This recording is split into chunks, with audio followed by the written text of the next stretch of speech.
ஒரு சாதாரண மனிதர், இன்னைக்கும் அவரோட பேர் உலகம் முழுவதும் ஒலிக்குது. He is one of the greatest narrator of ஹதீஸ். எங்களுடைய ஹபீப் ஸல்லல்லாஹு அலைஹி வஸல்லம் அவங்களோட வார்த்தைகளை உலகுக்கு கொண்டு வந்த மனிதர். அவருக்கு செல்வமும் இல்லை, பெரிய பதவியும் இல்லை. அவர் தான் அபூ ஹுரைரா ரலியல்லாஹு அன்ஹு. வாழ்க்கையிலிருந்து இன்றைய இளைஞர்களுக்கான ஒரு பாடம். இது இதயம் துடிக்க ஈமானை பேச, not just content, a moment of faith. Welcome to pulse of Hisan. அவர் ஸல்லல்லாஹு அலைஹி வஸல்லம் அவங்களோட சில வருடங்கள் மட்டுமே தான் இருந்தார்.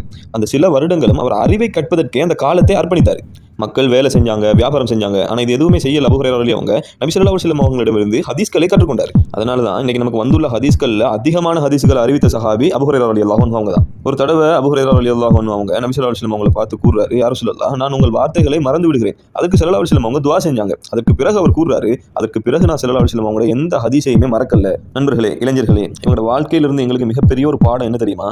அறிவை நேசித்தால் அல்லாஹ் மனிதனை உயர்த்துவான். ஒரு சாதாரண மனிதன் கூட உலகம் முழுவதும் நினைவு கூறப்படும் மனிதனாக மாறலாம். எங்க அபூ ஹுரைரா ரலியல்லாஹு அன்ஹு அவங்களை போல. இது உண்மை தியாகம், நம்பிக்கை, ஈமானை துடிக்க வைக்கும் ஒரு குரல். அஸ்ஸலாமு அலைக்கும் வரஹ்மத்துல்லாஹி வபரகாத்துஹு.